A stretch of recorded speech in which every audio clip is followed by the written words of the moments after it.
Hi friends, how are you all? If you have not subscribed to this channel, please be sure to do so. Clicking on the bell icon next to it will give you a notification. As soon as we upload a video into the channel you will know it, and please share it with your friends and all those whose lives you want to shine in. Now let's get into the story. Once upon a time, a businessman named Ram owed a huge amount to a lender named Shyam. There came a time when this Ram merchant lost even the last chance he was given to return the money. Ram has a beautiful and very intelligent daughter, who was very much affectionate to her father. Shyam says that if Ram allows his beautiful daughter to get married to him, he will get rid of all his debt and return extra money to Ram. Ram said that everything depends on what his daughter likes. Shyam does not look pretty at all and is sick and old, so Ram is confused. Shyam proposed a new condition. There was a mixture of black and white pebbles on the floor where they were standing. He takes 2 pebbles with both hands, one is white and the other is black. If the daughter chooses the white pebble correctly, Shyam writes that he has settled all the debts and also leaves the marriage proposal with Ram's daughter. If she chooses black pebble, he gets rid of the debt but marries Ram's daughter. Ram informed this marriage proposal of Shyam to his daughter. She agreed to the proposal, but in a state of dilemma of what to do. His daughter also went with Ram to the place on the day mentioned by Shyam. Shyam bent down to pick up the pebbles from the ground and Ram's daughter noticed that he had taken the black pebbles in his both hands. The girl has 3 options. One is to tell his father what Shyam has done, which will surely provoke Shyam and ultimately pushes Ram into suffering. 2. Picking one of the black pebbles in it and sacrificing her whole life.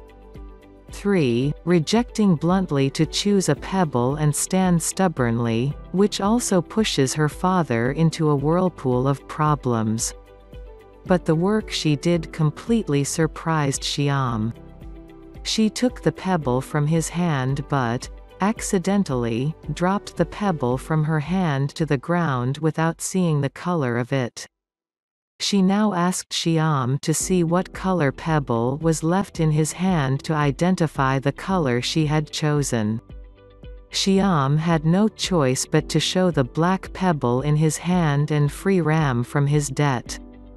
Because now the stone in his hand which is black becomes her unwilling choice. That means the stone she dropped below will turn white. With that Shyam accepted his defeat to Ram and he had paid off all his debt and left. Both father and daughter moved on from there with joy that their hardship was over. Friends, sometimes, in addition to perseverance and hard work, creative thinking is also important to get out of our problems in life. Man is born with the innate creative energy necessary for expansion, exploration and research thinking. Humans have been biologically rewarded for being creative, and their involvement in keen observation of auxiliary conditions in the environment is essential to further develop their natural prepared creative ability. Everything created by humans is only an imitation and change of what already exists. The human body has the best mechanical and electronic systems and the most sophisticated chemical plants. Or, if we look at creativity in terms of art, everything we do is just a small imitation of nature. Everything is already in creation. We can only imitate creation. Care must be taken from an early age to cultivate creativity. Because children are more receptive and adaptable to new ideas. In order to thrive creatively in any field, all we have to do is learn to observe as deeply as possible. If we develop a sense of noticing every little thing we do, every little thing going on around us, it brings an enormous focus on what we can do with everything. After thinking very hard, if we can put aside our way of thinking, we can become very creative. If we want to be really creative, we have to stop thinking after working very hard. When that happens, something happens from the inside out, that is true creativity. We won't become creative by just putting aside our way of thinking because we also have to do all sorts of tough ideas. Once we are able to think really hard, and if we learn the art of putting aside our thought process, we will find that creativity comes into our consciousness. The process takes place inside. Silently creativity occurs. Creativity does not mean we invent something amazing. Being able to show diversity in the work we do is also creativity.